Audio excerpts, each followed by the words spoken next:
welcome to the yet to be named Magic the Gathering podcast with myself, Alex, and here with my good friend Dom, aka the Dominator MTG. How you doing, my friend? Doing well, thanks. Yeah, welcome to the podcast, everyone.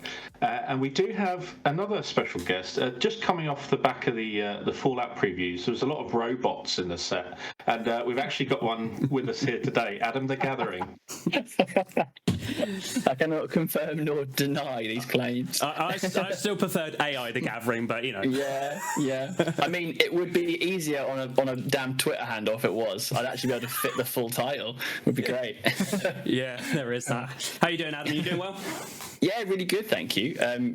Firstly, thank you for having me on. It's an absolute privilege to be the first guest. So I will try not to. I'll try and do you justice without talking absolute waffle. No, it's absolutely fine. Like, I mean, and I'm sure you've probably listened before, but generally, me and Dom, we do talk quite a bit of waffle. So yeah, I enjoy it. Welcome to the Waffle Pod. Possible name. Waffle Pod MTG. You heard it first here, guys. Excellent. So for anyone that doesn't know, Adam is, I would arguably say, one of the pillars of the UK Magic the Gathering community. He raises his eyebrows, but I definitely believe this. Tell us a little bit about you, Adam. Tell us about your content, and obviously tell us about where we can see your content. Yeah, lovely. Thank you very much. I mean, pillar might be a bit far. I think I'm one of the loudest voices without having anything of substance to say. But we'll get to that. Yeah, I'm Adam the Gathering on most internet places. Bit tricky to find because it awkwardly is spelled different everywhere you go. So adam.the.gathering, I think, on Instagram, and then Adam the Gathering without the G on Twitter and all this nonsense. But I'm the host of Mox UK on YouTube, so if you go and check out Mox UK, I take you around lots of different local LGSs each month. I do event blogs, and I've recently started to do a few deck techs and things as well. So if you like that kind of thing, come and check it out. But yeah, that's basically what I do. I really like your LGS blogs, actually. I mean, obviously, I know we've bumped into you at our local LGS, which is always good, but it's nice. Showdown. Yeah. Well, we'll talk about that later, but it's always nice to see other LGSs, and I think it's a really unique way because sometimes people get the wrong idea of LGSs, in my opinion, and it's not until actually where you show them or you talk to them about it. Where all of a sudden the illusion sort of just disappears a little bit, and people are like, well, actually, it turned out to be a really nice place, and you're like, yeah, they normally are, in my experience anyway. Big time. And I mean, like, it also is really variable where you go, what they have to offer, whether they do solely Magic or they do a mixture of things. And like the general idea of the series just came from, like, if I was going to go to a city, I'd quite like to know what the LGS is about before I get there. So having like a little video guide where you can go and say, I'm off to, I don't know, Leeds next week, let's see what the Leeds LGS is like. So the plan is to try and cover as much of the country as possible, so that kind of is there as almost like a utility rather than entertainment, if that makes sense. Yeah, but I think for me it acts as both, because well, no, it does. It just acts as both. You get to see it. I know you normally like to speak to the LGS owners as well, which is always nice, because then you get to hear from them as well. Again, it's always perceived as, well, can be perceived as these guys are just sort of sitting there and all they want to do is sell your product and, push you in, push you out. But actually, from my experiences, I mean, I'm going to push our LGS to one side because, our guy's amazing, but the rest of them, whenever I've come across other store owners, they've been so accommodating. I think what you sometimes forget is these aren't people that just run shops and run businesses. These are players, and they are lovers of the game as well. And you just have a short conversation with them, and you pick up on it straight away. So, I think it's great to see that as well. I think you're showcasing it really, really nicely. I think also you've got to appreciate that if you don't create a welcoming community in your area as an LGS, you're not going to survive as a business. Oh, absolutely. It's kind of part and parcel of creating that kind of business is that you need repeat customers and to create a welcoming environment. So. Yeah, and I mean, a lot of people don't realise is that it's just not a profitable business. Like most of these LGS owners are doing it because they're passionate about it and just want to provide that thing for the community. So they definitely get like a lot. It's like the roadie, I think. Like you get no recognition for all the heavy lifting that you're doing, but like they're the backbone of what's going on. 100%. Yeah, I definitely agree with that. And actually, I think it's always a shame when you do hear people talk poorly about an LGS. Actually, it's quite rare, but when you do, it's normally related to like scalping prices and things like that. Like, which is always a real shame. But I know, speaking from Matt at Langdon, shout out to Matt at Langdon Games, by the way.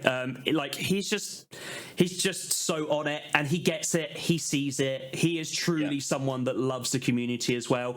But also, his thing is like, I don't want to speak for him, but my perception is he's there to look after and to supply the community, and not at the expense of their wallets. Do you know what I mean? Like the amount of times, absolutely. Like all my pre-ordering stuff, I always do with them because A, I want to support them, but B, generally they're cheaper anyway.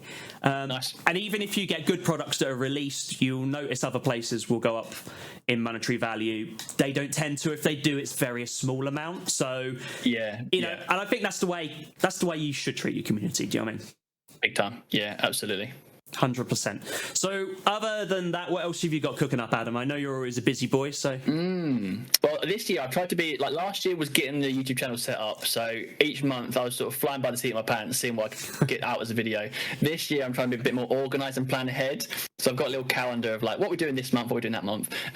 So I've got a few things lined up. I'm actually off to Liverpool this weekend coming, at time of recording.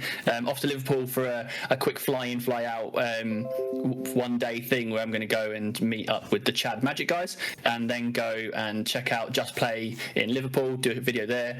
Then we've got Command Fest coming up in Birmingham. We've got Amsterdam coming up at the end of June, so locked in to do some stuff at those, which will be good. And then there's some other bits and pieces cropping up throughout the year. So just trying to stick to as many different places. It's just a nice excuse for me to get about, to be honest. I'm just trying to find further afield places to go and visit. Just for my own enjoyment. Are you claiming back mileage? Is this a tax thing? Oh, yeah, it's all just for write-off purposes. Was that I wish or something?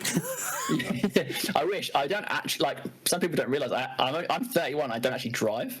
I didn't realise that. So I have to get to the train to all these places, and the amount of strikes and cancellations recently, I'm very familiar with a rail replacement bus. Yeah, the worst. Yeah, Dom's dead right. Absolutely. Yeah, it's rough. But it's all good. It's fun. So, like, Liverpool for me will be 4 hours there and 4 hours back in the same day, just to go and play some Magic. Well, the problem is with Liverpool, because I was looking at this the other day, actually. Are you going down to London and then up across? Because the only other way, well, you're a bit closer to London than we are, but we'd have to go to like Peterborough and then go across country, and it takes forever. It's like the worst. You are better to go down to London for an hour from me, and then to go back up so much quicker than doing it like that up to Liverpool Line Street. Yeah, it's nuts. But that's always how it's been with travel. The only thing is then you have to try and get the underground, which is another pain in itself from one place to another.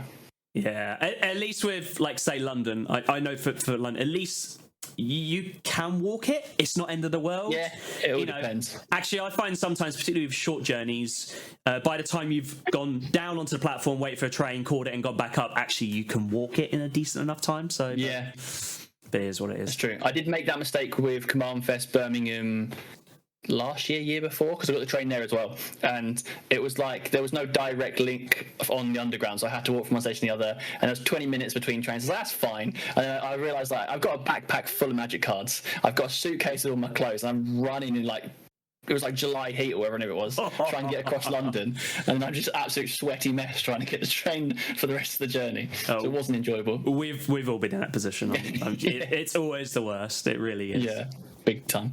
It always is. So, okay. So, have you got anything in particular that you're extra looking forward to this year? Anything extra special? Anything you can spill the beans on? Well, what have I got? There's a lot of things in the works that like aren't. I like to like put feelers out and try and get as much going on as I can, and then see what sticks, because a lot of things will fall through or maybe just not line up. Trying to do a bit of extra stuff with the event coverage this year. Try and have a bit more of a plan and do some fun things. I do have a plan which I need to speak to you both about after this, about some like content creator extra bits and pieces with people. So some fun little funny things basically, which will be good. Deck techs should be taken off a little bit. I'm kind of doing it as like a deck tour almost, like how do you play my version of the deck rather than like how do you build the most pristine version, because I think a lot of people don't the deck techs that you see quite often are, if they're not budget, then they're kind of cranked up above what a lot of people are willing to pay. So showing like what a decent deck is without having to break the bank is the plan. So I'm going to start putting some of those together as and when we go throughout the year. That's really interesting. So you see a lot of deck techs where they give you the list of cards, but don't often sometimes explain the interactions or the synergies between the cards and how you play it. Yeah, like tell me how to play that deck. Yeah. I think that's the thing, isn't it? I mean, I'm always an advocate that I never shy away from the fact that I use lots of resources on the internet, particularly like EDH Rec. I mean, for me, it's a phenomenal archive of work to go and to help, particularly with synergies and things like that. But the one thing that I would say about using things like that is that it will show you the cards and it will show you its synergy, but it won't show you how and the best way of using and playing it. So I think that's a fantastic idea. Physically show people, well, this works in this way, and actually there's a really cool interaction that actually if you do this with it on the stack, and do you know what I mean? Yeah, and it's like, okay, so this if I wanted to just see a list, I could easily pull one of them up, chuck it into the like card market or whatever and order it. I don't need to know that. But like being told some tips like, oh, I've been in this situation where to get out of this, you can shoot it for this and you can do that. And it's like, oh, I hadn't thought of that. That's a really cool idea. Yeah. And it can also be like, well, this card does this job, but alternatively, if you can't afford that one, there's this version that does it in a different manner. Maybe it does it at sorcery speed instead of instant speed or something. So the other thing that I really like about like techs and like what you don't really seem to see is like the history, like what process has your deck gone through, what changes, what did it used to be, what is it now? I find that really interesting. Yeah, this is a personal thing, like what's people's builds. So that's always the thing that I'm like looking to learn a bit more about, because I think the decisions of what you take out and put in are really useful to know as a deck builder. Like I had a tokens deck for ages, and it's still one of my favorites. It's that one right there. And for ages I was playing Fumigate in that deck, and it was good and the life game was cool, but it wasn't often doing it enough. And then Farewell, which we were talking about earlier, come out, and I thought that card is much more versatile despite all the hate that it gets, and so that just slot in instead. Yeah, I think we were just discussing this in the middle of you may notice, anyone that's watching this on YouTube, there was a slight break. It stopped recording for some reason, but anyway, we're back into it. But just in it was seamless. It was fine. It won't be seamless. I can assure you that. But we were just talking about that actually. So I think Farewell is. I think we've all read the rants that happen on Twitter and whatnot, but I actually think it's a really good card. I think it was a needed card. I would argue it's probably considerably more needed in something like Commander, where it is just you can just stop enchantment decks like that.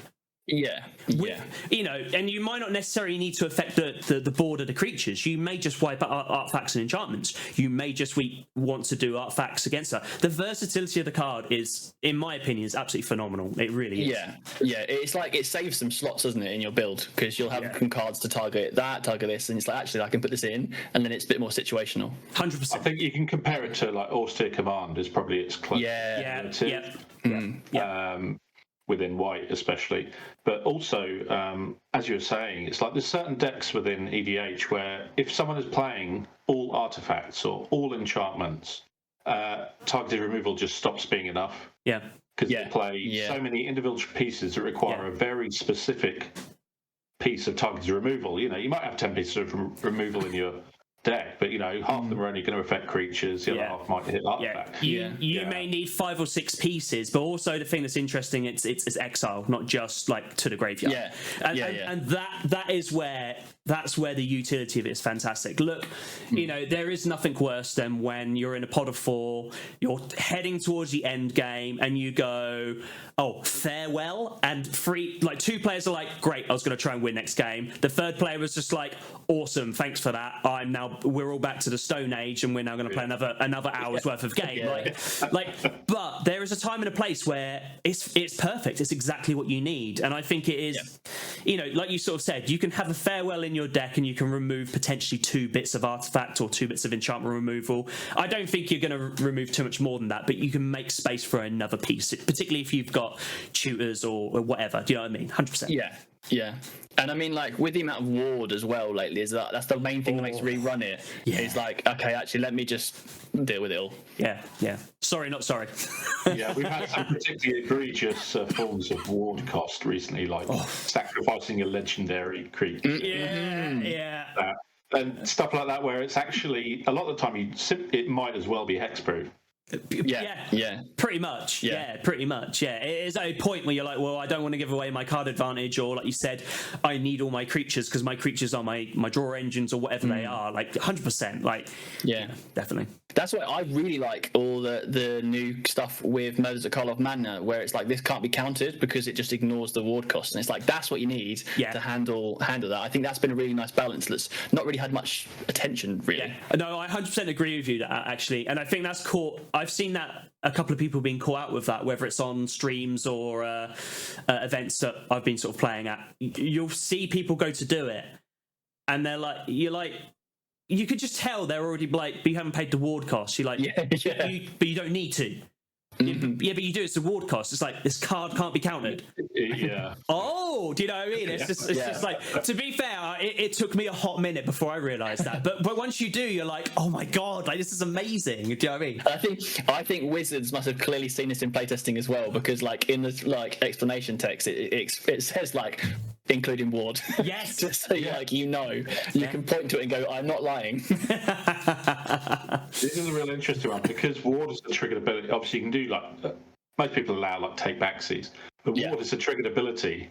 It's like, oh, you've targeted my thing. This triggers, and you don't have the mana to pay it. Are you allowing a take back at that point? Yeah, true. I mean, I'm pretty easy with the take backs. Yeah, me too. Go for it. Only because I purely make so many mistakes myself. Yeah. If it's a counter spell or if it's from a Azorius player, it goes straight in the graveyard. All right, okay. Hush noise, you. Hush noise. So, talking of targeting, here we go. Dom hates me because I'm normally the fun police at the table, and okay. And it's normally keeping him in check. Right, I would say I'm team Dom, but I've lost to Dom in the last however many games that we've had, so now I think I'm switching.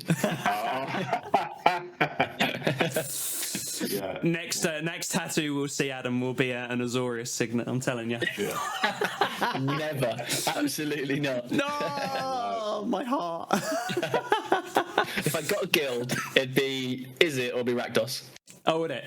Yeah, those are me. Go on, Dom. What would you be? Actually, it's an interesting question. What guild would you be?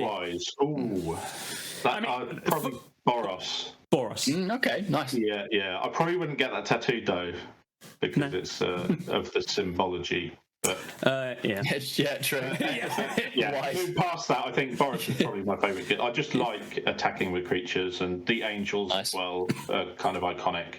I tell you what, true. Boros recently in a lot of formats has got very powerful recently. Yeah. It's good to see. You know, it's nice to see an attacking strategy back on the menu. Mm-hmm. You know, it's certainly good. It's certainly good for me as well, because board wipes just deals with all of that, so it's fine. I'll just control up nicely.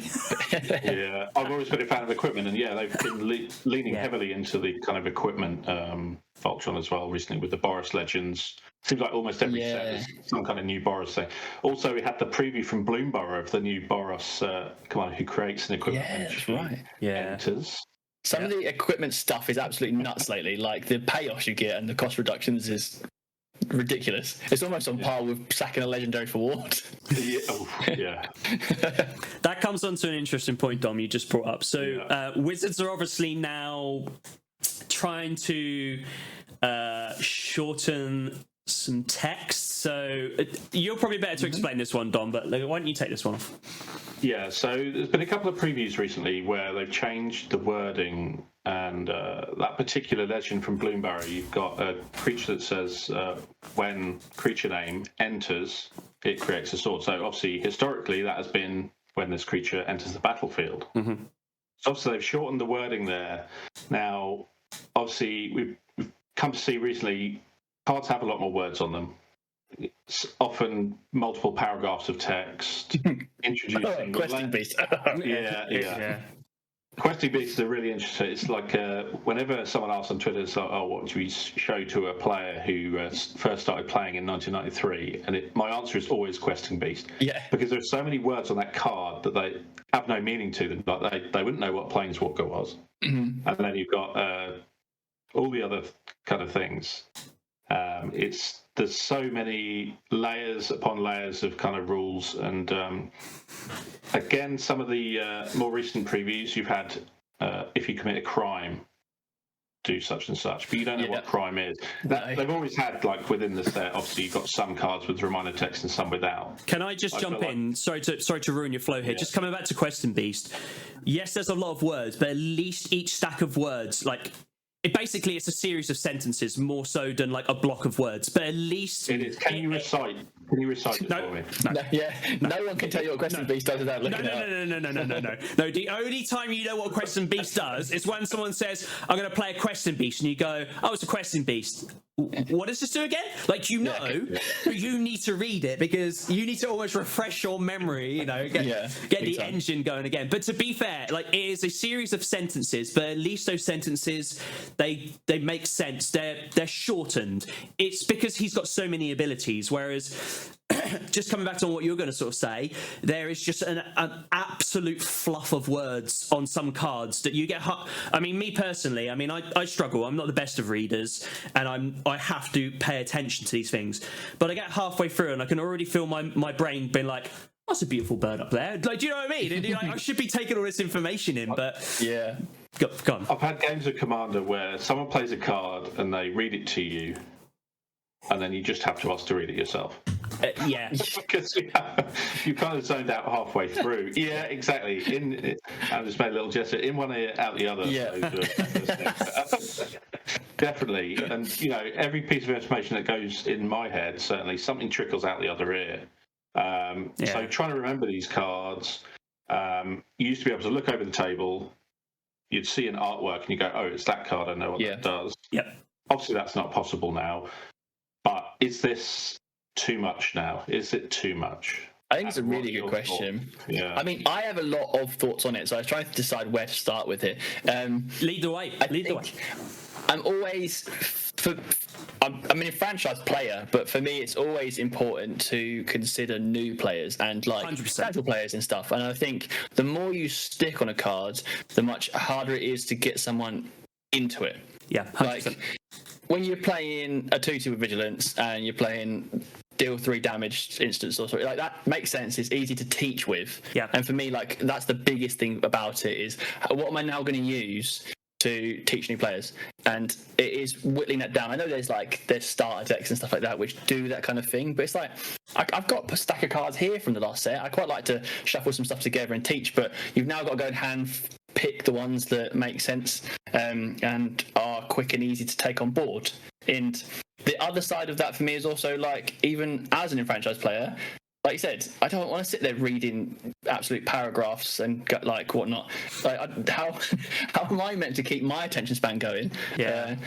The problem is I think that for me this is a story of two halves, and the two halves are, if you are let's just say for simplicity's sake, if you are a competitive Magic player and you sit down to play the format that you play, you're going to know these cards. So you're going to sit down and you're going to see that artwork, and you're not going to need to ask to read it, or if you do, it's just a clarification. It's just like, yeah, okay, and clarify it's, gain 3 life and do 3 damage more so than anything else.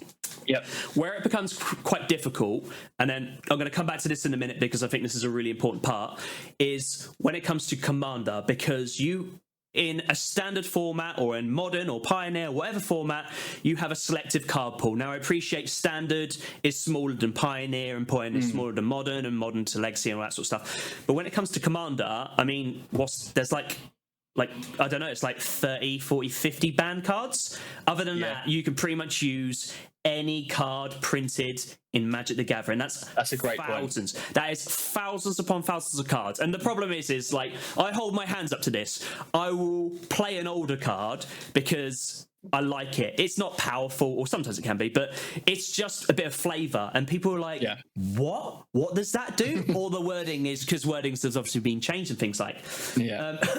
But just coming back to your point, what you were saying earlier, Adam, about teaching new players, when you have that stack amount of words, it is really, really difficult. So I am a big advocate for, actually, I've got one here. So for anyone that's watching on YouTube, I'm a big advocate of the starter kit. I think it is one of the best ways to learn magic, paper magic. Yeah. I personally, I think if you play with someone that knows the game of Magic, you don't need to know inside out, but even knows how to play Magic, you sit down with that, you are playing Magic, but you're not just playing Magic, you're playing good Magic. It is, you know, it is, there is synergy inside the deck. They work really, really nicely. I think they're relatively easy to teach. I say relatively because of the point that you made, which was, look, once you explain what vigilance is, okay, they understand it. Okay, this is a vigilance. It doesn't tap when I attack. It's a 2/2 creature, bosh, easy peasy. When you start getting, this is a vigilance 2/2, fine. But when it enters the battlefield, it does this. When it goes to combat, it does this. And when it goes to the graveyard, it does this. All of a sudden, you're then having to explain so much more. Now, it's almost every card, isn't it? Exactly. Go on. Sorry, Tom. Yeah, I was going to say, a lot of it is to do with creating cards specifically for Commander as well. Because the cards are going to be powerful, they will be played, and especially they're pushing into design space where you've got a mechanic in colours that it wasn't there before. Yes. So you will have a bunch of new cards that are powerful and will see play immediately.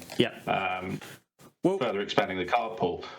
Here's a little question. Okay, so we could probably do a pod just on this subject, but I'm going to ask both of you this question, and it's going to be, I want ideally one word, and then you can explain afterwards. But do you think Commander should be the place or the format that we introduce new players to? Adam, you go first. So just to clarify, you're saying when you're teaching a new player, are we starting with Commander? No. Okay, what about you, Dom? I would also say no. Okay. I mean, I totally agree with you guys. Personally, I know it's not in a minute. I think standard should be the gold standard for teaching players because... Actually, I'll just tell a little story. I was talking to a friend of mine who had been playing, he'd learned to play on Arena. And he said to me, do you want to play some Magic? And I said, yeah, man, of course, come over, whatever. And what I found is he really struggled with playing interaction. So he would go to exactly because actually we got halfway through the game and I actually said to him, I said, when you played on Arena, did you play with full control? And he's like, what do you mean full control? And I said, well, there's a little button that you can lead to full control. And he was just like, no, I didn't even know that was a thing. I was just like, right, okay. So once we were done and dusted, I sort of said to him, I said, look, I don't want to sound like a dick here, but I want to teach you about the stack. Now, look, the stack is complicated. Do I know everything about the stack? No. Do I make mistakes on the stack? Yes, of course I do. But I sort of said to him, I said, look, let me teach you. Basically, you go to combat, you've got to stop. You are in combat. Attackers are declared. You have a stop. There is, do you know what I mean? You've got blockers, you've got damage. And explained it all out. And it's funny, because when I explained it to him, he went, is that how double strike works then? And I went, what do you mean? And he sort of says, well, is double strike happened at damage? And I was like, well, yeah, but you have first strike damage level, then you have damage. So double strike, you'd have technically like a first strike and then damage. And he went, I always wondered how that works because on the animation online, it does it first and then it does the rest of the damage. I'm like, exactly, because it's all about positioning and stopping. And actually, with certain cards, that can be the difference between, oh no, I'm going to evade this. Like, that perfect time. Do you know what I mean? Like, which I think is really, really important. But so just coming back to what sort of, about Commander, I think it's too complicated to teach new players. I mean, look, the pre-cons, I think we can all agree the pre-cons are fantastic. They are so good. But let's be honest, Adam, if you had a friend that was coming into Magic, would you give him the timey-wimey deck to learn? I wouldn't even play it myself. An extreme example. Yeah. No, but you say that. But if they're a fan of Doctor Who, that might be the one they picked. He's a popular Doctor. Yeah. But I would personally then say to them, if they sort of said, I really like Doctor Who, and I'd really like to, learn to play Magic, but I want to play in this commander because I've been watching, I've been reading it, blah, blah, blah, blah. If they sort of said, I really like that David Tennant one, the timey-wimey deck, surely as a more experienced player, you guys would have to step in and be like, look, maybe that's I actually not have had that happen. I've had a player in the group who sort of isn't. They're sort of they dip in and out every now and then, and they're massive Doctor Who fans, so they came back in to play with it. And I know that they're not a regular player. They're not familiar with a lot of the interactions and stuff and how it works. And I think, naturally for me, what I do is I adapt my play style playing against them, so I ease up. I might not necessarily play certain cards in the situation because I know it's going to be stomping or it's going to cause complicated interaction stuff. So that is, in the ideal world, how you deal with that situation. But in reality, there are a lot of players who won't do that. They'll just crank in at full speed to show you they know how to play Magic and give that player a terrible time, and then they're not going to come back. Yeah, it's exactly. Sorry, Dom. This is something that I'm a massive advocate of. Is that if you're introducing someone to Magic, the worst thing you can do is go in and curb stomp them. It's just not only is it rude, it's really rude, but it's just the whole idea is you're supposed to teach someone. You're supposed to give someone a sporting chance. While I was away on holiday recently, just a quick story. I taught a friend of mine. He's not really interested in Magic, but he knows I'm interested in Magic, so he wanted to learn it. Okay. And we played our first game, and he won. And he went, I can't believe that I beat you. And I said, well, why can't you? And he sort of said, well, you've played for a couple of years now.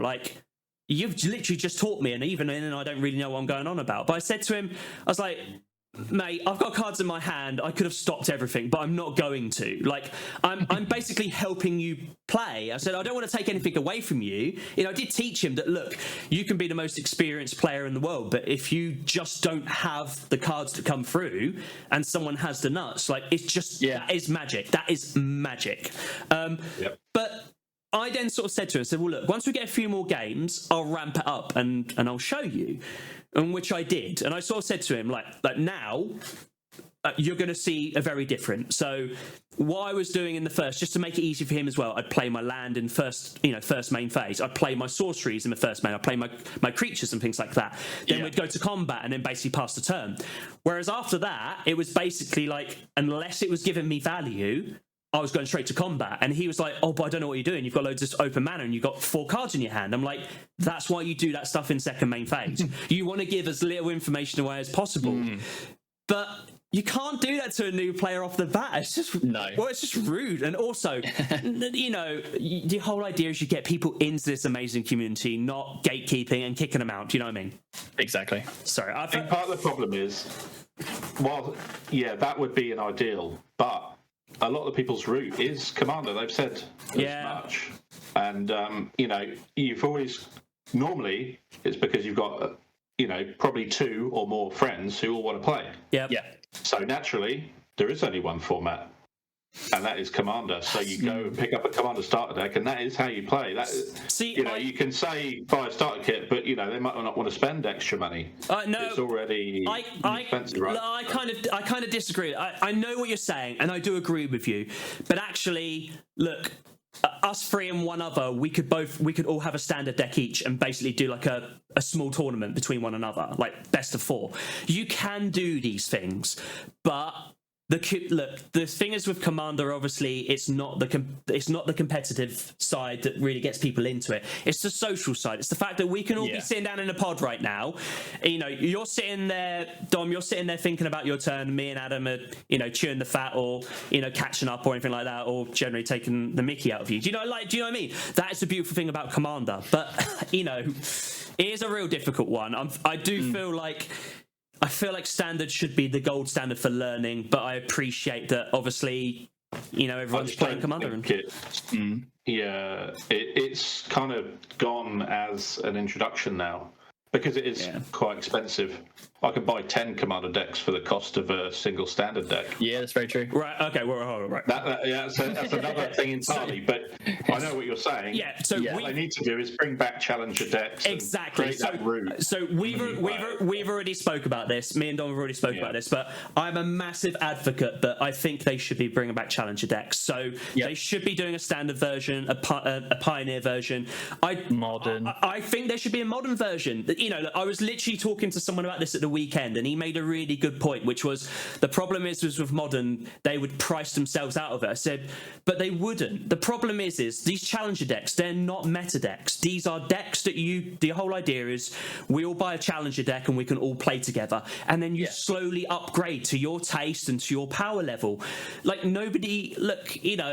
thankfully, modern decks, let's be honest, a lot of the expensive modern decks is the land base. And I'm not saying, but thankfully fetches have come down considerably in the last 18 months, like 12 to 18 months. So that should help a little bit. But the challenger version of that doesn't have to be 4 fetches, 4 shocks. It doesn't have to be that. Like, sort of, have... You've said it before, you can just play burn, Exactly.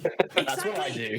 Exactly. There's nothing wrong with that. I am an oddity because, when I go into a new format, I want to play what I want to play. Unfortunately, the style is normally full of expensive cards, and it just sums me up, unfortunately. It really does. It's my own fault, it really is. But it doesn't have to be like that. But equally, it is a gateway into it. So instead of looking at a list and thinking, I've got to spend £300-400-500 on this meta deck right here, right now in modern, why not get a burn deck? Why not go down to your local LGS where they're having a modern, it doesn't even have to be a tournament, it can just be a modern evening.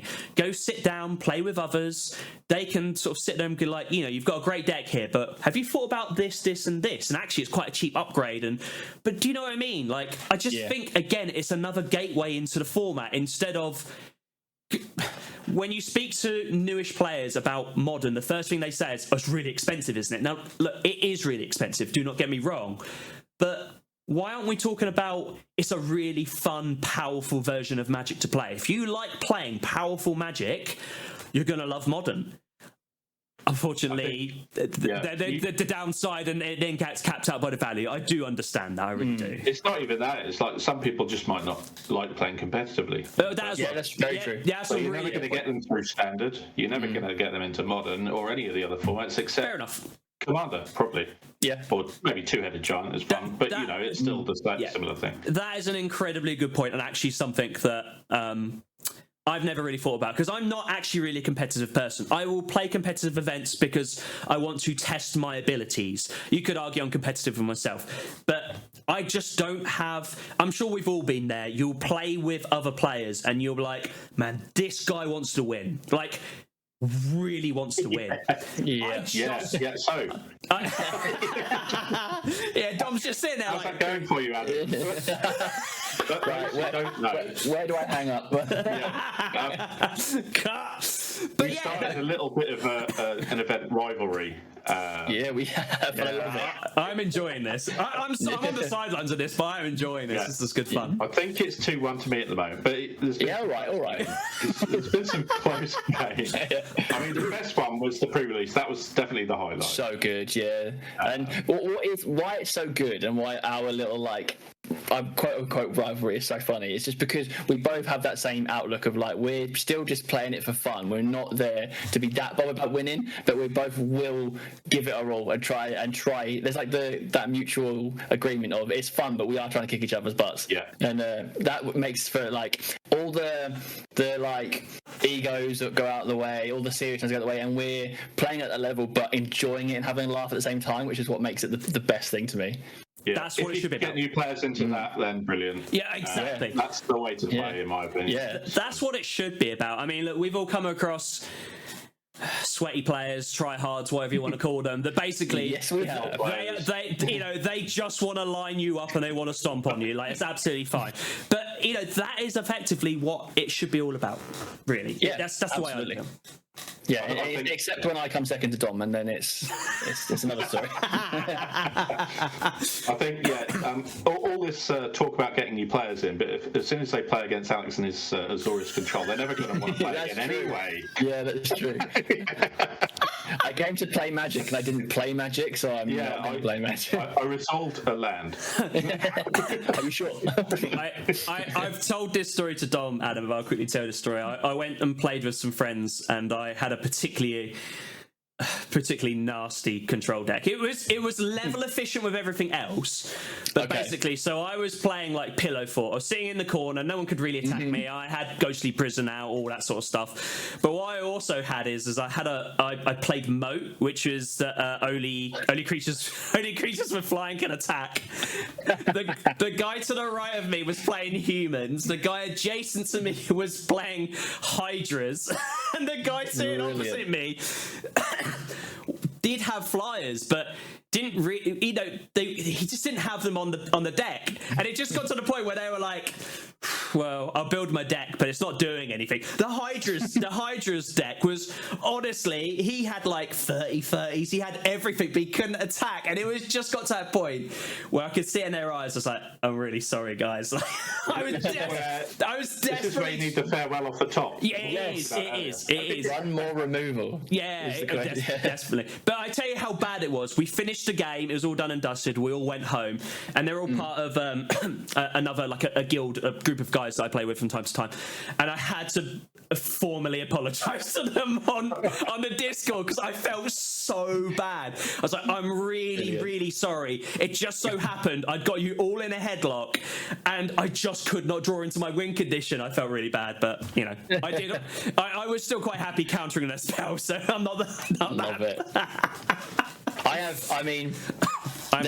My brother-in-law is the one who taught me how to play Magic, and he is a similar player to yourself. And for a long time, his like go-to deck was Xur with the most horrendous stack spaces in it. And it got to the point where we were just like, if we pull it out, we were like, right, you've got like 4 turns for us to try and do something. If we haven't won, we're all scooping because there's no point continuing the game out. And now he's reached the point where he's just taking it apart because none of us are willing to play against the deck, which is rare because I'm usually all right with like, I'll play against whatever. Yeah, but when it's that level of easy cheap enchantments to stop me playing anything, I'm like, I am out. Yeah. Bringing enchantments into play so that they bypass, all of the ward and hexproof and all that is a particularly naughty thing that it's brutal. Never really done anything about. but again, farewell. Yeah, exactly. Yeah. But again, the point you just made there, Adam, which is that some people like to play these sort of things. Like you've just sort of said, I will play, and I've sat down to many a pod, and people will be like, what level are we playing at? I'm like, my friend, you play whatever you want. Just let me roughly know a level, and I will play something similar. I again, one of these events, I had a guy that was playing a land destruction deck. He's like, I never get to play it. I was like, go for it. As long as everyone else at this table is happy to play against it. Yeah. I'm not going to sit there and constantly play against it all night. But, variety is the spice of life and that sort of stuff. But yeah, absolutely. The problem is if someone's building it, they want to play it. And if they want to play it, I will be that person. I don't care. I'm not there to win. I'm there to have some fun. But quite like what you just sort of said, if it gets to a point where it's getting quite repressive, I would just be like, I'll say to the others, I'm like, look, are you guys happy? Should we just scoop and we can shuffle up and play again or whatever? Like, because that's the thing. You can just do that. And I know there's always that idea of the salty scoop. It's like, no, actually, look, we can see you're going to win. It's just going to happen in 5, 10 turns, whatever. Why don't we just call it now and we can scoop up, shuffle up and we'll play again? Why not? Yeah, it's like a respectful scoop. It's like, can I do anything? No. Can you? No. Can you? Okay, we've not got answers. Let's play another. Scoop it up. Yeah, let's play another. Exactly. Yeah. I don't have a problem with that. Like, these people will be like, no, you need to go to the bitter end. It's like, no, you really don't. We've all got to the point where the green player's about to win, and we're just glancing over at the blue player to see. Help, please help. So open conversation. Have you got a way to deal with this mess? The guy just looks at him, winks, and goes, Nah. then you game on. Save myself. Then you game I can deal with this. Don't worry. And then it's like, actually, you two are going to just die, and then I'm going to be fine.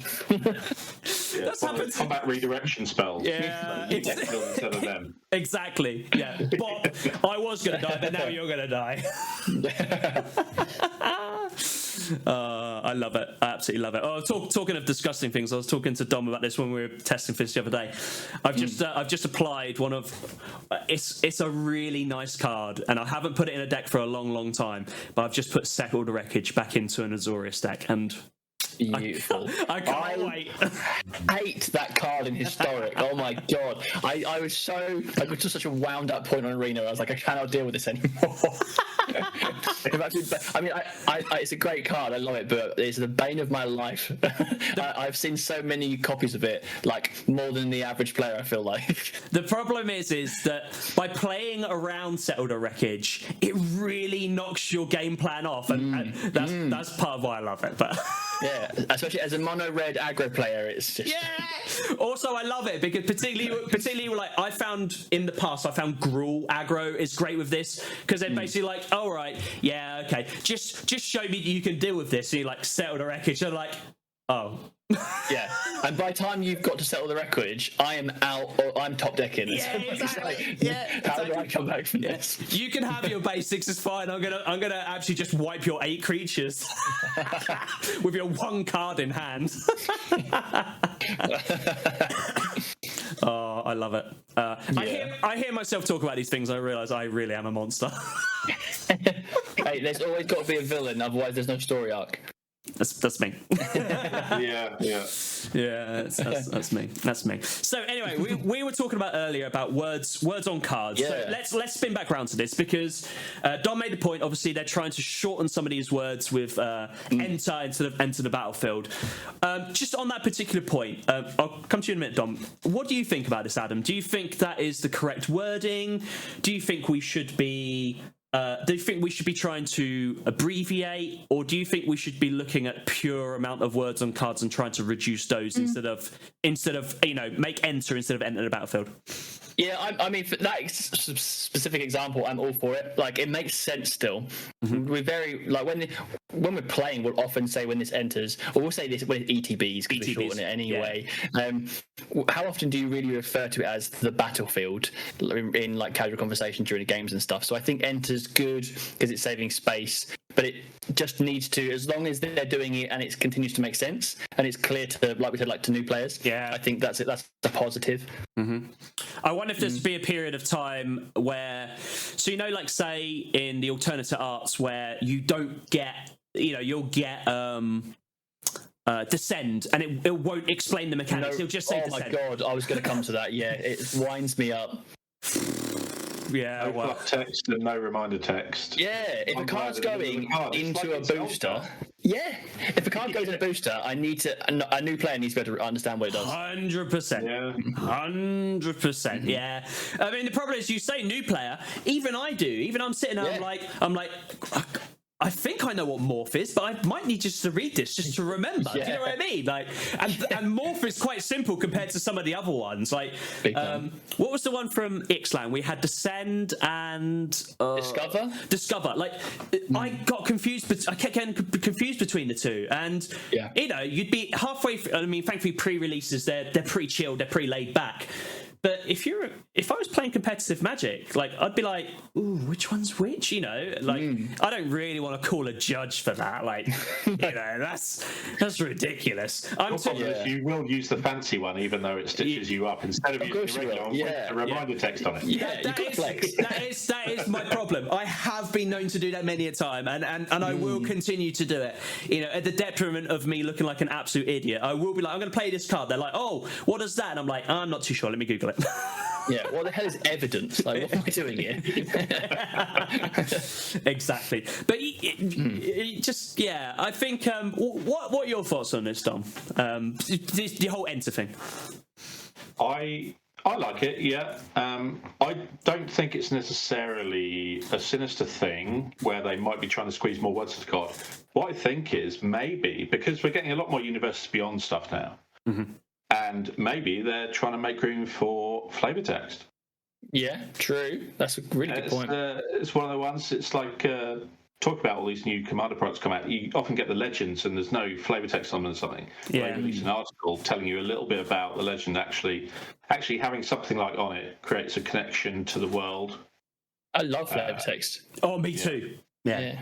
Especially recently. Flavor text is sometimes some of the best part of the card. Like some of the cards in particularly in history, you'll read the flavor text and you're like, oh, like this is really cool. Or actually, Dom makes a really good point, because actually in the 40k cards, the flavor text on them are so good. If I don't know the lore like some other people would do, but I know it a little bit enough that you'll read that and you'll be like, that is so spot on. Like they got it so good.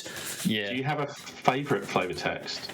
A favourite flavor text? One? Oh well, That's no. a tough question. I really do, but it's not actually a Magic the Gathering card. Oh, go on. What is it? So, I mean, you know Dawson from Dick Tokens, don't you?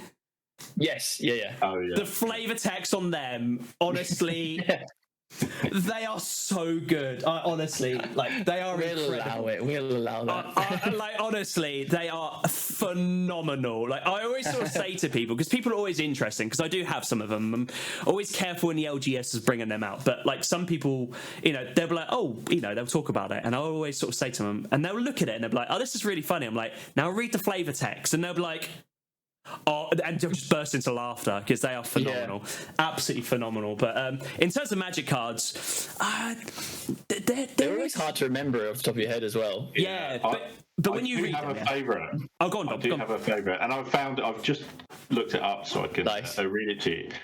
So it's a creature called Canal Monitor from Ixalan. And it's on this card. It's a 5/3. There is no rules text. It is all flavor text. Nice. And it reads. So this definitely feeds into what we've been talking about. Yeah. It's like the flavor text reads: the first goblin tried to swim the canal. The second built a raft. The last and craftiest goblin launched herself from a fire cannon and soared over the canal, trailing smoke. All were eaten, but only one was cooked. That's excellent. So I wouldn't say this was my favourite, but I just so happened to peer down, and it just so happened to be a card with some amazing flavour text. So for the YouTube, I'll put it up, but Permissions Denied, which is from the Jurassic Park one. The flavour text, you didn't say the magic word. I'm so glad that they got that in. Me too. Like it's just brilliant. It just so happened it was just right next to me, and I just so happened to look at it. It was fantastic. But I think we should as Magic players read more of the flavor text and the stuff like that. It's there for good reason, and it's either informative or generally normally it's funny. Do you know what I mean? There's certain cards that I only remember because of the entertainment I got from the flavor text. I couldn't tell you what the card does. There's a zombie detective in the latest set, and the flavor text says something along the lines of, when they said I could learn a lot from a corpse, I didn't expect them to be like explaining the crime scene to me. And I was just like, just little jokes like that like they always stick. And I'll never play the card. I don't know what it does. I think it's common, but that is like the kind of extra bit of humour that isn't needed for the game, but just adds that extra level of what Magic's all about. 100%. Yeah, 100%. And I will go on record saying is takes a massive leap up after they got Graham and Kathleen from Lady Ready Run in on the creative team doing all the flavour text stuff. They are so funny. They're so good. I think there needs to be a bit more of that in the game. 100%. I know obviously Wizards have been having some troubles at the minute, and they've been letting some people go. I hope I think we probably will, but I hope we don't start to lose those edges, the game design edges, the flavor text edges, the comedy that has always been there throughout Magic. Like I said, you read old cards, that comedy is still there. Those little digs at something or whatever, they were always there, and they should continue to be there. It's part of the game. Yeah, 100%. I agree with that. So, I actually think they should shorten it just to ETB instead of Enter. But I can understand. I can understand. I would disagree. Something though. I wouldn't ever abbreviate it that much because ETB doesn't mean anything, and if you work in a certain industry, it might mean something else. I just always think of new players. Do they know what that means? The problem is I think you could answer both enter and ETB with the same way, which is you say to a new player, you say to a new player, this means enters the battlefield. It's done. Yes, sir. It's easy, but whereas I don't think you're saving what, 2 characters? Yeah, but you've got 3 capitals in yours. Adam made the point earlier. When you are playing a card, how often do you say when this card enters the battlefield? How many times have you heard someone be like, "This will ETB with I'll draw a card"? I hear it a lot because everyone has to read their cards to me because that's true. That's true. So it's maybe 2 less words that we have to listen to. So it's probably a good thing. I mean, ultimately, I think enters is better than enters the battlefield, and if that is the difference between, them able to muscle in some good design, I want to make that clear as well. I think, if it gives them the space to put better design on and they have to explain it, I'm all up for new design and trying new things. If they need that for that, fantastic, absolutely. But if they also want to move some words around for some sweet fluff text or some flavor text, I'm also down for that as well. Yeah, big time. 100%. 100%. With that in mind, I always there's been talk of amount of text on cards and it being like the power creep. How recently we've got more and more wordy cards and stuff. But just to play devil's advocate, when you look at the older sets, some of those cards have just a full block of text fill in that box, and it's most nonsensical way of saying what it actually does. It's not a new thing, it's just seen it's done like a dip in amount of words and then we're coming back up the other side of the valley at the moment, I think, which seems to be a lot of confusion. I think you make a very fair point there. I would argue the difference would be we've got so many more years of clarification down the road now where they can word things a bit differently, whereas it would have been, buried. Like, you don't see the word buried on new cards anymore. Whereas even on older cards, you'd be like, what's buried? Like, do you know what I mean? Like, you'd have to be explained what it is to understand it. And even then at a push, you'd be like, eh? Do you know what I mean? It's one of those things. But I think there's definitely a few recent examples of cards that they've retemplated into the modern language. Oubliette is a great one. Yes. Yeah. I think, is it Animate Dead? They just retemplated as well. Oh, yeah. I think it was that, yeah. Still impossible to understand, but I think the one is there's a card, something doppelganger. I can't remember what it was now. I remember the first time I read it. It is an old card, and I was like, it does what? And I think I probably read it about 4 or 5 times. I was like, nah, I'm not playing that. One advice to new players would be, if you're using old cards, check the Oracle text. Yeah. Either on Gatherer or Scryfall. Yeah, 100%. That'll tell you what the modern wording is, and you've got old cards where they might say, oh, this can't be targeted by spells and abilities. It's now just hexproof or shroud. Yeah. That's your best source. Yeah. One of my favourite old cards is Dance of the Dead, it's Dance of the Dead, where it's just it reads like a recipe, like the way it's written. It's like, and even the card type is enchant dead creature. Yeah. Just brilliant. One of the lines on it is, treat this creature as though it's just been summoned. I feel like Mary Berry sat down and wrote the cards for it. I actually used that card in it was the chef deck. The one without the casting costs. I can say it. Yeah, let's hear it. Yeah, let's hear it. It's Asmaran and Mardukadai's the Kaldakar. Yes, there we go. There's always one smart one there, isn't there? That's right. AI. It's easy. Of course. Yeah, I forgot. That's fantastic. I think that's that's a cheeky bit of tongue-in-cheek fun, but there are some words I'm like I said, I'm not the best at the reader at the best of times, but there are some that you just be like, how do you say that? But we've got there will be. So I know in Caverns of Ixalan they wanted to implement some. I can't remember the terminology. There were certain words that they wanted to be pronounced culturally correct and things like that, which I thought was really interesting, actually.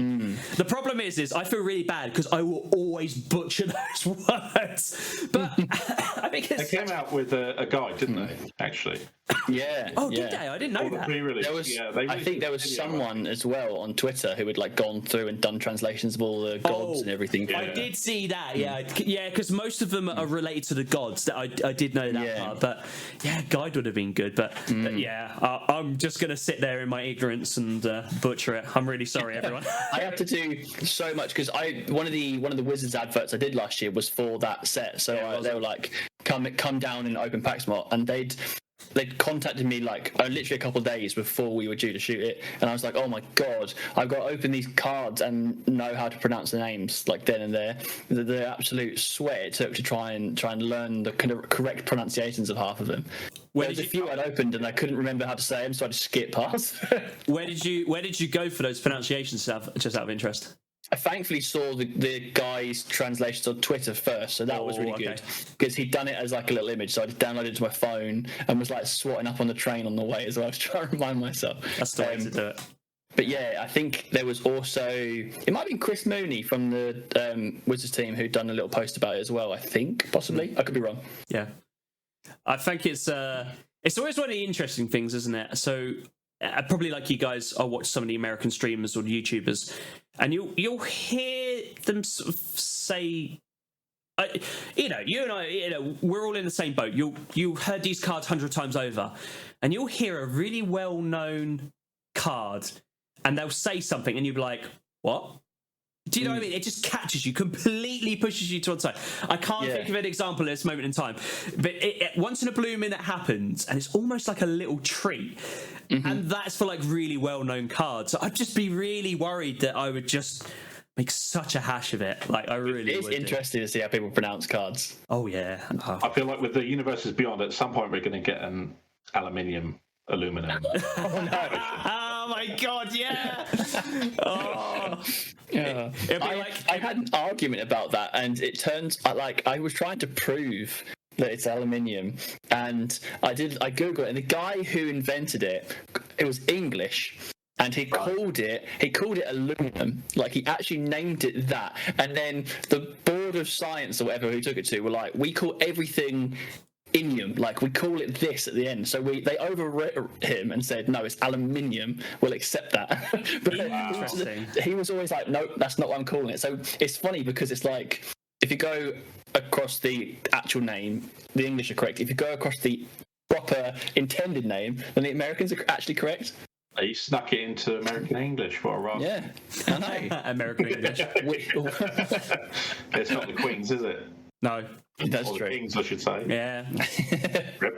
Yeah.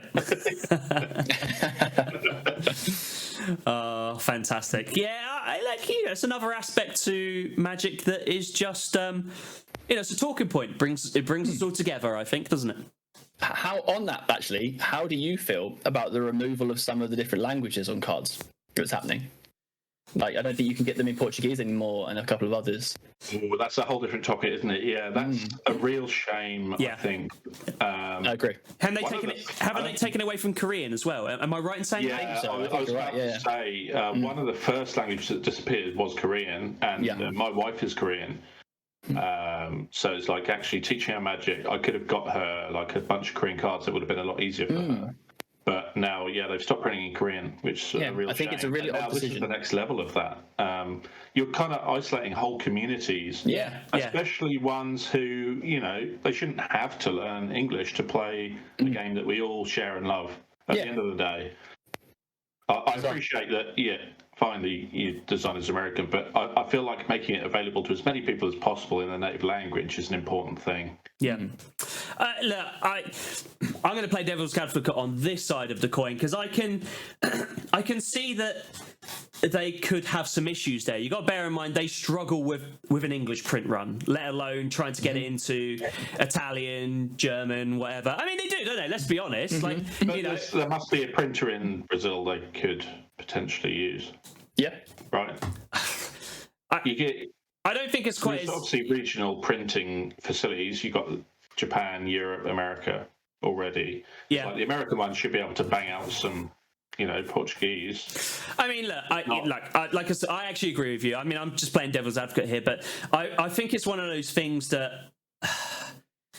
Actually, I'm finding it hard to defend. Really, you do kind of sit there and you think, look, it shouldn't be, they shouldn't be like printing it in, Swahili or whatever it is. But Portuguese is quite well. I'd buy those. Maybe they should. But Portuguese, I mean, it's a big language. There's a lot of the world speak it. It is a bit bizarre, but.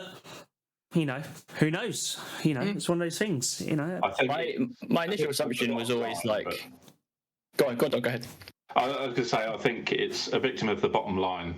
Yeah, that's what I was going to say too. Unfortunately, if enough units aren't getting shifted in that language, someone up high will be making that decision. Yeah. That is how it falls at the end of the day. Yeah, that was my assumption. And the only thing that threw me with that was like with the example of the Portuguese is like that's the main language for the Brazilian cards, and the Brazilian player base is massive. So it was quite a shock for me to see like that one wasn't necessarily earning enough profit. Yeah, to be considered continual. You think actually that would be able to maintain itself. There's a surprise. There's another side to this coin as well. Actually, I've had a conversation. I have weirdly quite a big Brazilian following, and I've had a few people message me about this actually, and I've had lots of conversations with different guys from Brazil about this.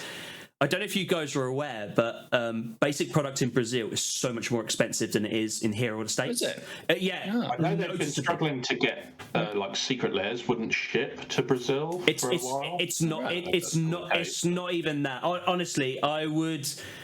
When you guys get a second, just Google Brazilian prices. There is. Anything, it's a weird swing between sort of like 10 and 30% more expensive, and you kind of sit there and you're a bit like, that feels like you are penalising almost. Something Do you know what I mean? that is already what I would consider to be an expensive hobby. Exactly.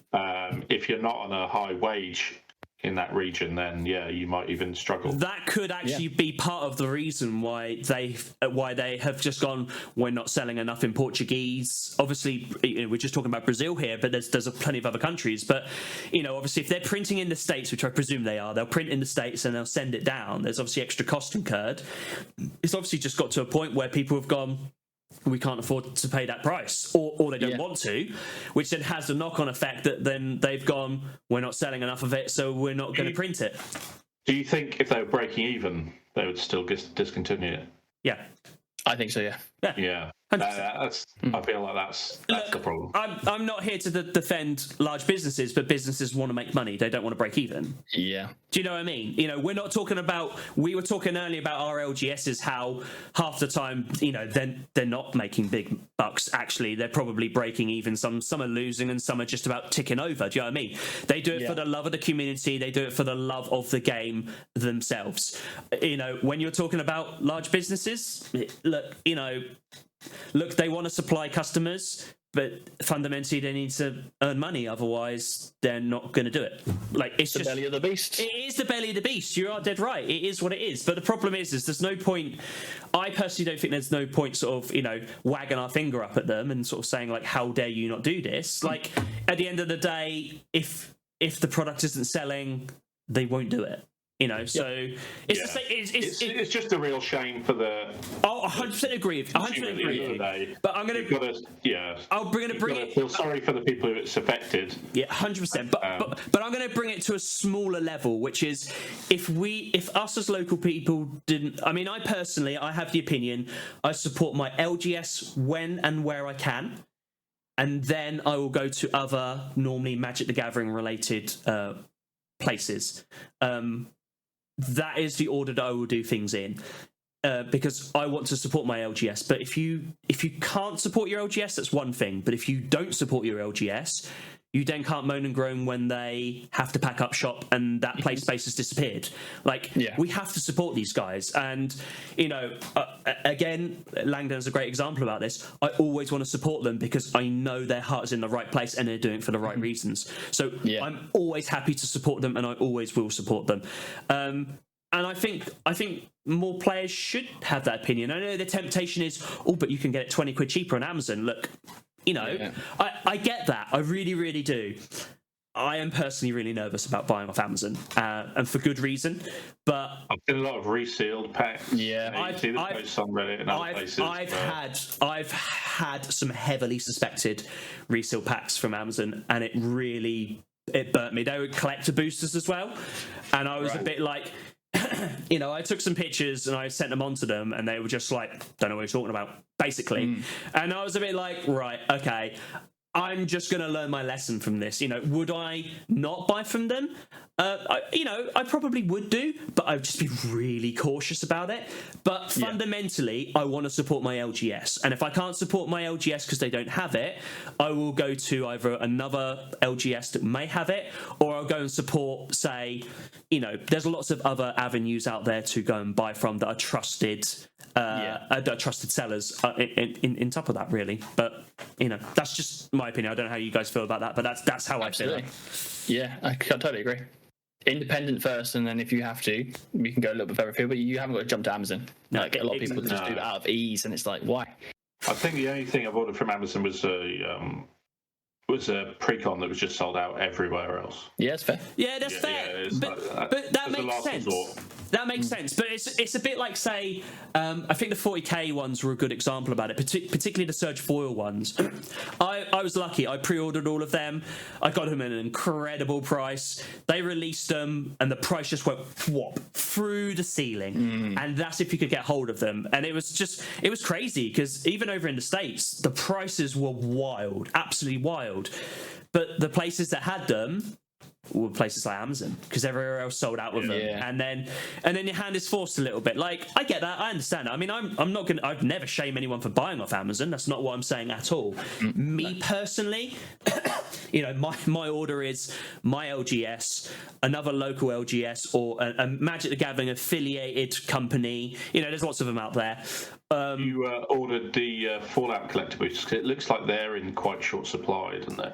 Are they? Yeah, it looks like they've got a massively reduced print run on them. The price is kind of spiking there. I tell you what, Adam, have you ordered or have you pre-ordered any Fallout stuff? I have not. No. I am in the same boat. So I'm gonna. So basically, so look, you know, 40k. I played as a kid. I still keep an eye on now. I really enjoy it. I listen to the books. Happy days. Nice. Doctor Who was a weird one because I remember it from a kid, probably like both of us, and I was interested. It's funny because I was interested, which got me watching the series, and then I started to enjoy it. You know, am I an avid Doctor Who fan? I'm not going to say yes, but I definitely enjoyed the series and it got me watching it to then get involved in the decks. Now, Fallout, I never played. I never played in my PC game. I played a lot of PC games, but I never played the Fallout franchise. Excuse me. Would I ever? Yeah, I'd give it a try. Am I keeping my eye on the cards? Yes. But this isn't, for me personally, this isn't one I'm not going all in. The Warhammer, the 40k ones, 100%. I brought all the decks. I was more than happy to do that. 100%. The Fallout decks, I may pick one up. You know, I am relatively interested in the Dogmeat one, but it hasn't been the top of my list. And I personally think, again, we could talk about Universes Beyond in just a separate pod by itself. But the way I look at it and the way I sort of say to people is if it interests you, you go into it. If it doesn't interest you, just keep an eye on the notable cards, because there's always going to be powerful cards coming out of them. Yeah. But just there's because already a few places that are pre-ordering singles on it. Oh, really? Yeah, there will be. Yeah. Some of the cards are what's it? Something mech suit or something like that. I can't remember. You'll know this. The power armor. Oh wow. Maybe. Yeah, that's going to be seriously good. Seriously good. I'm a big Fallout fan. I played Fallout 3 on my Xbox 360 back in the olden times. Yeah, dude. And I played Fallout 4, and I did a bit of Fallout Shelter on my mobile as well. What I would say is even if you're not a fan of Fallout now, there is a live action series coming on Amazon. Oh, yeah, it's so good. It's really good. Beginning of April, so maybe that'll pique your interest there. Yeah, conveniently timed. It looks amazing. I'm wondering, because they've announced multiple secret layers for this, for Fallout, haven't they?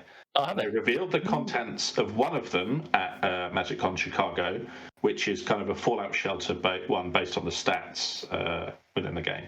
But I think there's still at least 2 that they haven't revealed the contents of. I'm wondering whether one of these will be a time with a show. Maybe that's just Maybe. Pure It would make speculation on sense. my part, but it seems to be well timed. I didn't realise there was more. That's cool. Yeah, so The Fallout set's been an interesting one for me because as a teenager, I played Fallout loads. Like Fallout 3, I loved that game. But it's just like at a time where, mate, I haven't played it in a good 10 years, and it doesn't have. It was at a time where it's not long enough ago to be nostalgic for me, but like not soon enough for me to still be interested. So I kind of just passed on it. Like I think it looks really cool, and the flavour of it's great, and it's like.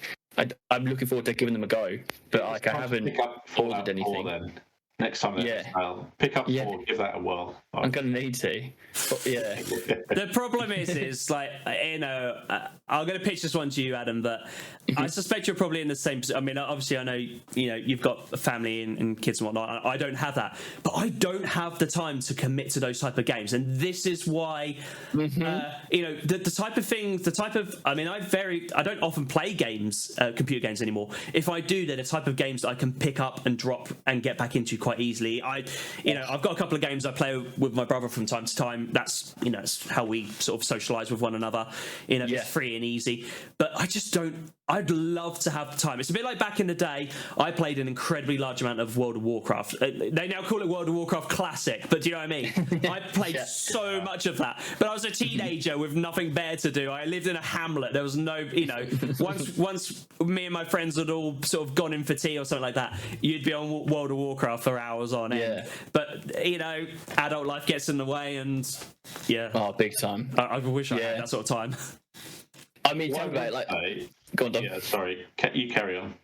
I was just going to say, like, the last proper game where it's got a story and you kind of play it and pick up from where you last left off was I started playing Breath of the Wild.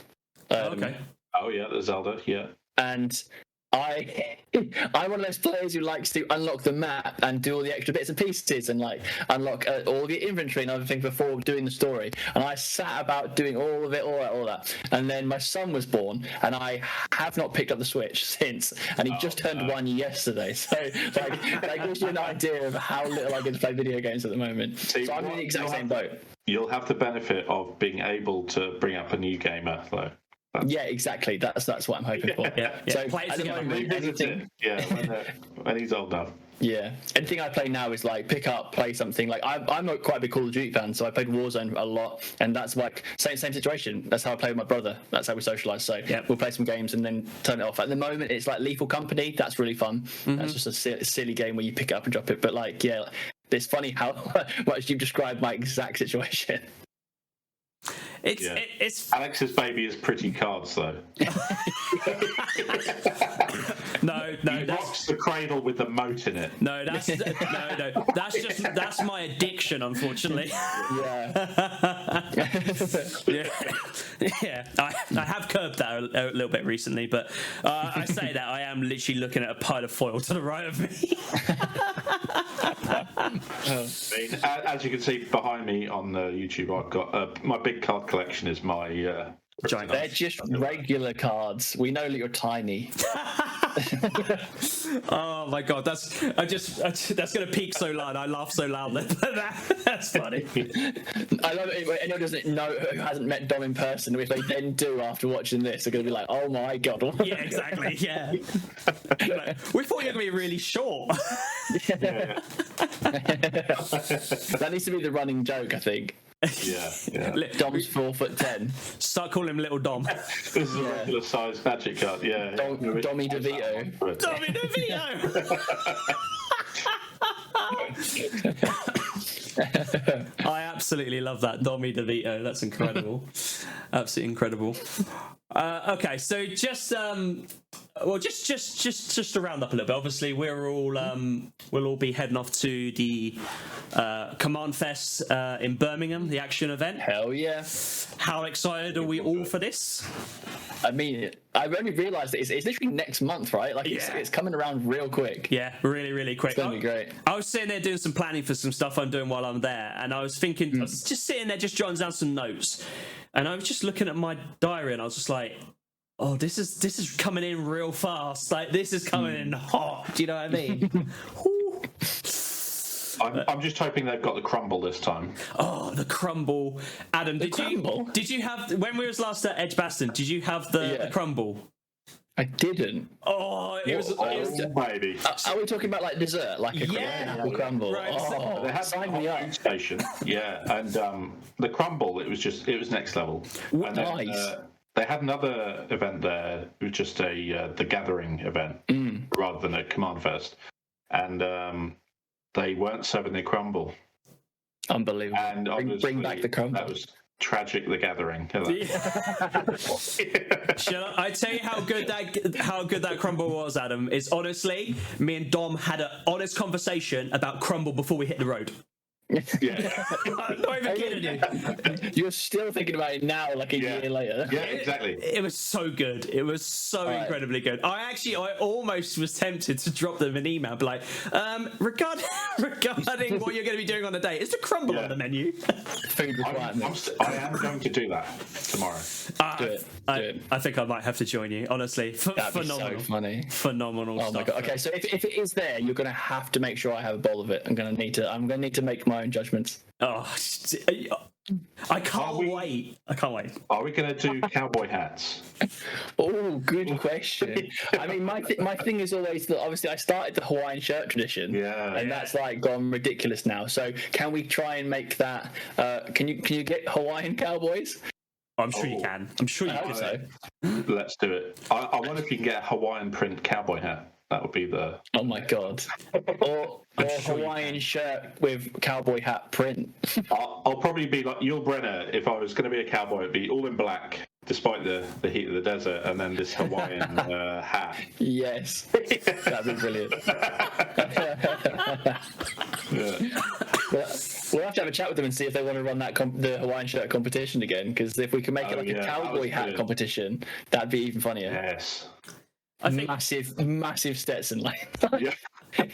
Doug Dimmadome rocks You could expand it out because you could have sombreros as well. Yeah, true. Ponchos. Any, You could do ponchos. Yeah. Is there going to be some cultural insensitivity there, Lo? You got to be careful. That is true. And also, if it's really, really warm, we're in trouble. Oh yeah. Well, that's the problem. Sometimes they can be really, really hot, particularly while you're eating that crumble. You know, that can be real hot. But at least you'll have protection if you spill it. Wow. Yeah. That is also. Eat out of your hat. Yeah. just fill the hat. I don't want a bowl. Just fill the crumble. Oh, that reminds me of. Do you know in The Simpsons when they have? He has the hat with the nacho in that you can just snap off. Oh yeah. Imagine getting that with crumble and a bit of custard. Crumble. Brilliant. Amazing. We are clearly obsessing over this crumble a bit too much. Yeah, we've been talking for a good hour and we're all hungry as well. Yeah, exactly. Well, one thing I did see actually talk about the next sets coming up is Bloomburrow is one of them. Which animal would you be? Because when you planeswalk to Bloomburrow, I don't know if you've seen that you transform into an animal. Yeah. So what animals would you be? I'm interested. This is like that when you do the BuzzFeed quiz to find out what your Patronus is. Or Yeah, exactly. Yeah. what's your persona? Good question. I mean, I would. It might be cliche to say because of it already existing, but I do love the idea of the otters. When they showed Lutri way back when and then banned it, I was gutted because I love to look at that card. That'd be quite cool. It also looks incredible. Have you seen the preview? Yeah, for that it looks so good. Real good. Yeah. Really good card. I think though my wife says I have golden retriever energy, so maybe I'll be. Oh yeah. Maybe I'll be a golden retriever. Brilliant, Alex. What is your spirit animal? So probably the same as you, Adam. I probably for people that don't know, I work with horses, so I spend a lot of time with them as well. So it probably should be a horse, but actually, I think what it really should be, I think it's probably like a Labrador, like a black Labrador. I think it's probably closest to it. I thought it was fitting as well. Notorious players are more of like weasels or something like that. You had to do that. You had to lower it, didn't you? I'll tell you what mine is. There is actually one of the world's largest crocodiles called the Dominator. Oh my god! So yeah, I've done some research here. So that would be I would be one of the villain animals. Like it. There, so. I could see a story arc here, Adam, where me and you are off an adventure and we're going to have to come up across the Dominator. I like it. That'd make an interesting story, but yeah, I'm looking forward to it. I am looking forward to this set, actually. I think the early art styles look really cool. It's definitely one... it's piqued my interest a little bit more. It's a bit Eldraine for me. I know it's not, but it's got that little touch to it.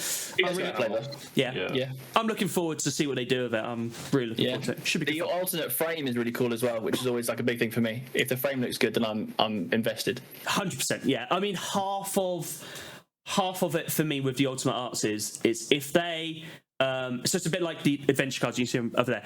If they get the frame right, the rest of it is normally pretty good. Sometimes the frame could just be a bit meh, like the latest ones they've got. I've just got one here actually. Oh, you're talking the dossier. Yeah, the dossier ones. They're just not. I think that I wasn't sold on them. However, and then I opened one of the hidden ink versions.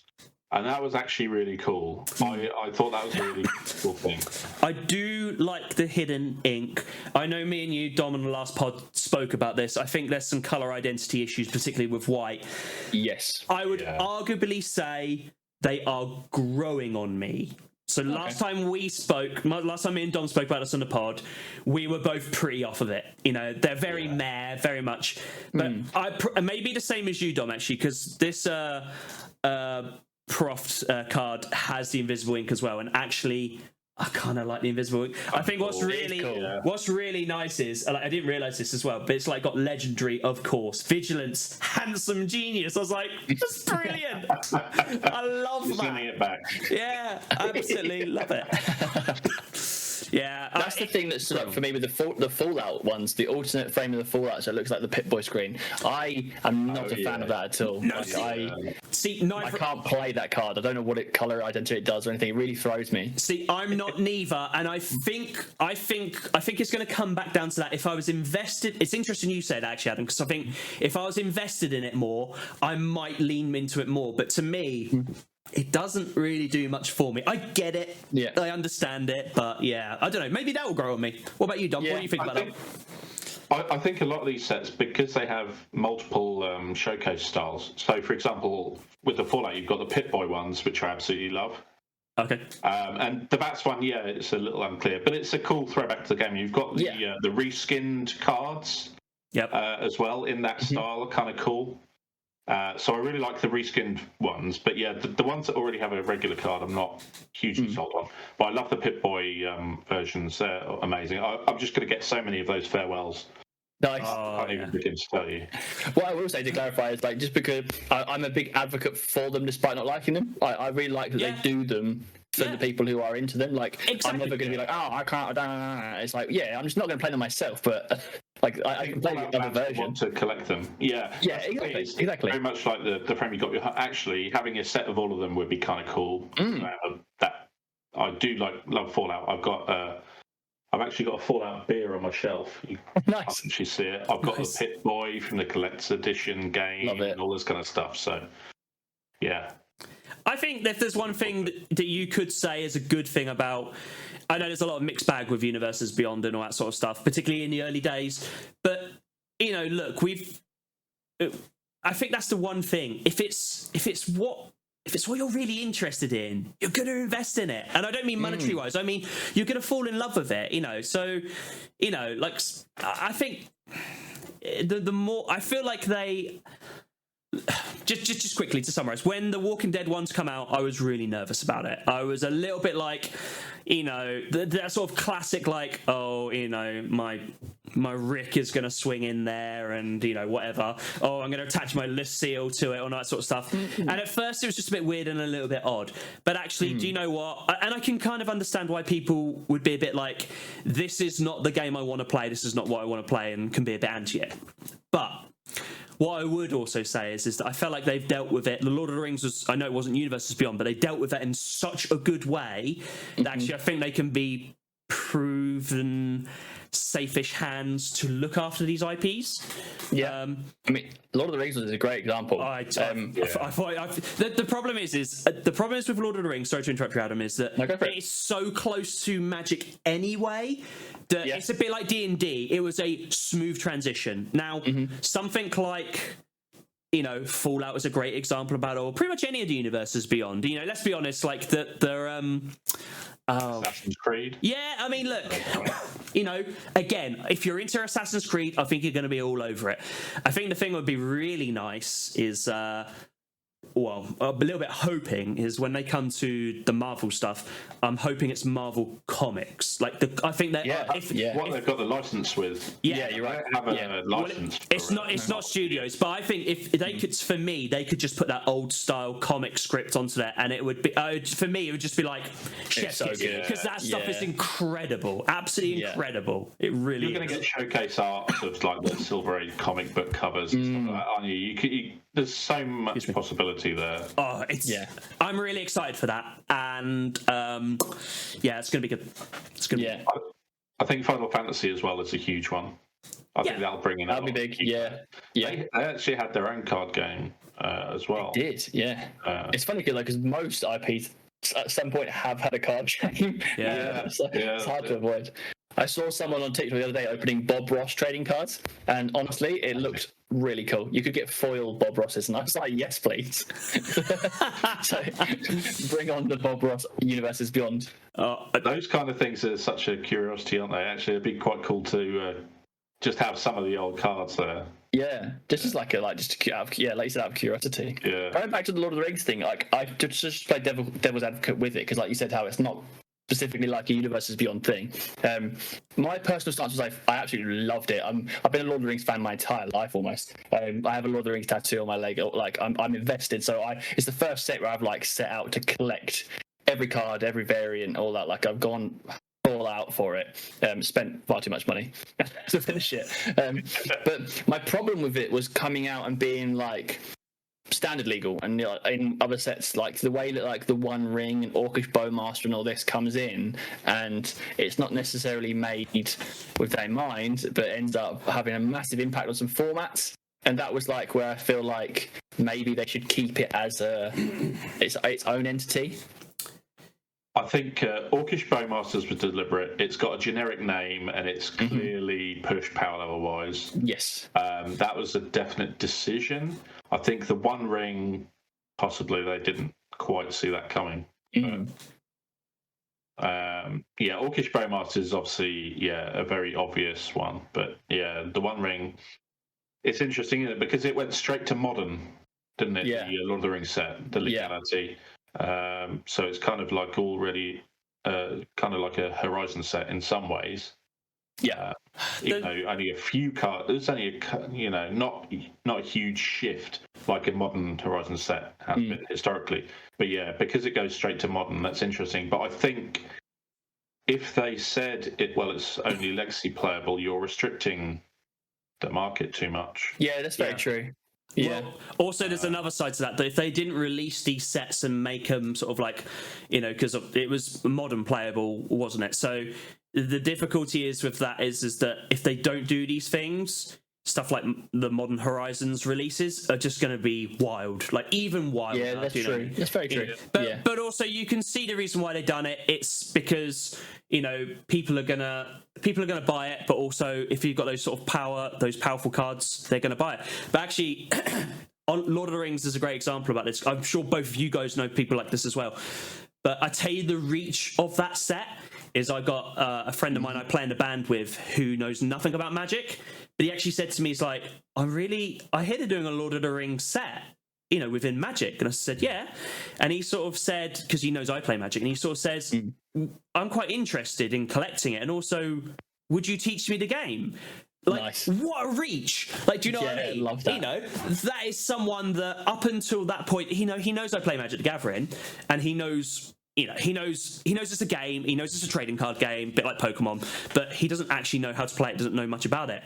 But the fact that he was so interested in one of their IPs, their secondary IPs, that he was like, do you think you could teach me? And I was just like, yeah, man, no problems. Like, that's really powerful. That's so powerful. That's exactly what happened to me with the Jurassic Park stuff. My brother.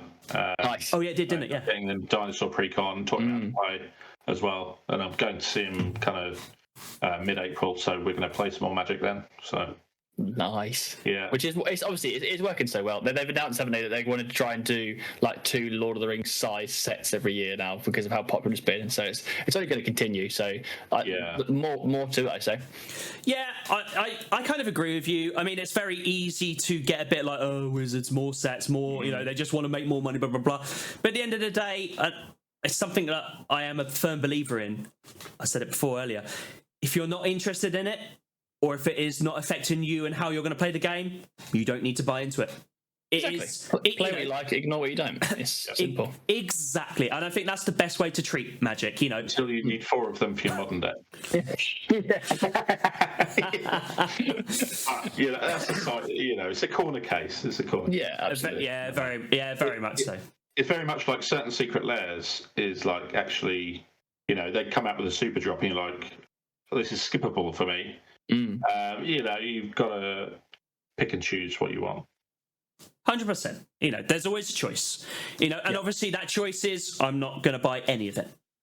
That's it wouldn't be my choice, but it's also a choice. But my problem is when there's so much nice stuff out there, so much shiny bling, the magpieing me comes out and it's terrible. Is there a specific universe beyond that would be the ultimate for either of you? Adam, have you got one that obviously you said Lord of the Rings is probably the pinnacle for you, but I'm a big Lord of the Rings fan. That was my peak. Alternatively to that, I do love Star Wars. That would be cool. Okay. Yeah. I don't know really. TV series, right? Curveball, Always Sunny in Philadelphia. Obviously, never going to happen. But Universes Beyond with that would be chef's kiss for me. Maybe they'll need like 84 cultural consultants for the Philadelphia. Nothing's getting through. Nothing is actually going to make it through. No, exactly. Yeah. There'd be so much. What about you two? Go on, Dom. They hit pretty close to the 40k one for me. Yeah. Nice. I think a full Jurassic Park one is probably for me, or beyond that would be like old action movies, 80s action movies. Can you imagine that as a genre? Cool. Just 80s action. Secret Lair, or that'd be good. Something like that. Predator, or any of those sort of old ones. Yeah. The Thing.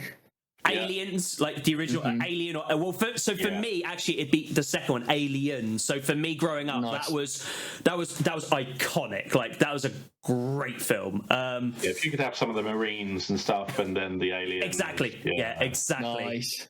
Yeah, that's. I think of video games as well. Like the video games from my childhood would probably be easier to pick from than like film and stuff like that. Coming soon, the Alex Kidd Secret Lair.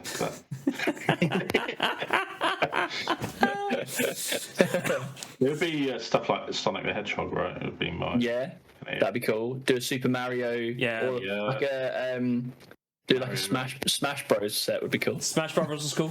It's a little later, but I suppose what you could probably say would be a real iconic one would be like a Grand Theft Auto or something like that. I don't know how you'd incorporate it, but I would be interested. GTA is massive. Actually, Mad Max. Oh, yeah. That would be cool. Yes. Wow. Yeah. I love vehicles. I love how they operate. I love my vehicle deck, and I've tried to incorporate as many vehicles into my Lara deck as well. Just legendary. But yeah, Mad Max would be amazing. You could have so many cool vehicles. Yeah. They're expanding the universe. You could have like Furiosa, all that kind of stuff. Yeah. New movies. What about Need for Speed? Need for Speed Underground, Need for Speed Underground? Yeah, any of that. Yeah. Need for Speed 2. That's a classic. Yeah. The problem is with come on guys, let's approach the elephant in the room. There's Need for Speed, but actually the franchise really is the Fast and the Furious one, isn't it? Imagine Fast and Furious. Yeah. Universes Beyond. Can you imagine? That'd be amazing. Yeah. Dom Toretto, Master Pilot. Yeah, I could get Dom's car. That was perfect for me. Right? There you go, sorted. Yeah, you can even see the artwork of it like rearing up with him and like do you know what I mean? Every time they release a card that says Dominator on it, I get quite excited. There's one in the Fallout set it's called the Assaultron Dominator. Nice. So, throwing in as many decks as I can fit it in. Absolute trash card, but it's going in. Yeah. That's what it's all about, isn't it? That's what it's all about. It's about I always find the pet cards are the hardest to cut more so than the important ones. Big time, yeah. Like, I'm terrible for that. You know, like, me and Dom have got a running joke. I would rather cut lands than cut the jank, like, pet card of mine. And believe me, I've got better over the years. But, yeah. How many games do you think you've lost because of lands? Far too many. Far too many. I've got a terrible reputation. Or, it's got better, but I had it's probably still there. But, yeah, I would be terrible. I'd be like... this control deck, I'll cut down to 30 lands. That'll be all right. It'll be fine. You know, I'm gonna load up with a load of pet cards I want to put in there, and I'd be sitting there and it'd normally be Dom. I'd be sitting there, and I'd be like 1 or 2 lands, and we're on turn 10, and Dom would be like, "You need more lands in there." Just skip your draw, Petra Basic. Happened so many times. Perfect. Yeah. So many times. Look, guys, I could sit here and chat to you guys all evening. I've had an absolute blast. I feel like we should probably wrap up at this moment in time. But Adam, thank you so much for coming on, and thank you for being our first guest, first official guest. My absolute pleasure. Thank you for having me. No, it's been an absolute pleasure.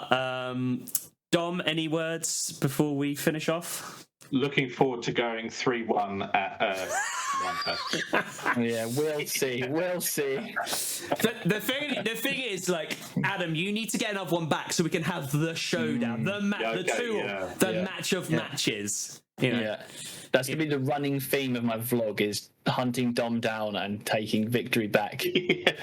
Well, look, I suspect there'll probably be a game at the Action event in Birmingham.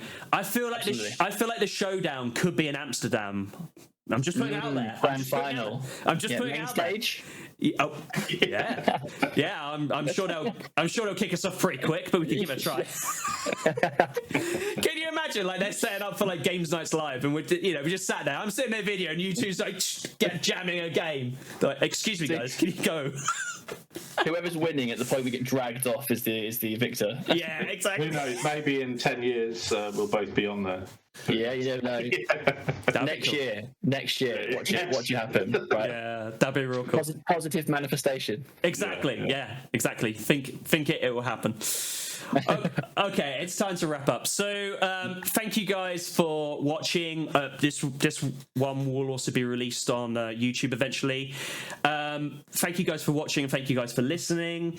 As always, we love to hear your feedback, love to hear your comments, what subjects you want us to talk about next, also who you might want on next as well. You know, obviously Adam's broken the seal with guests now, and hopefully we'll have many more in the future. So we're always looking for your feedback. We currently have stuff on X/Twitter, Instagram. Where can people find you, Adam? And what can they expect to see? Good question. I ask myself that on a regular basis. I'm most active on Twitter. You can find me there as Adam the Gathering, without a G on the end. You can find me on Instagram as well, posting nonsense under Adam the Gathering. YouTube is Mox UK. That's the place for the good content. That's the produced videos for showing you LGSs and deck techs and whatnot.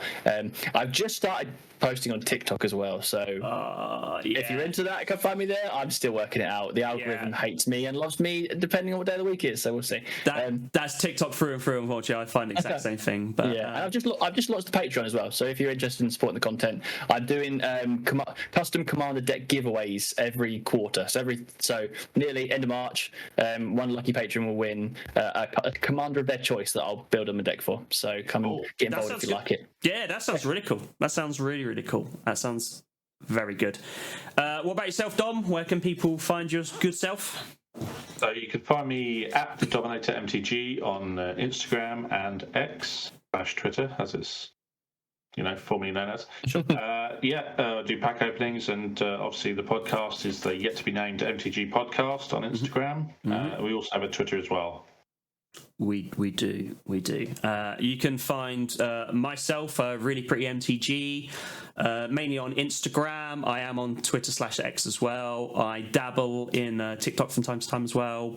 From pack openings, showcasing events, nice goodies.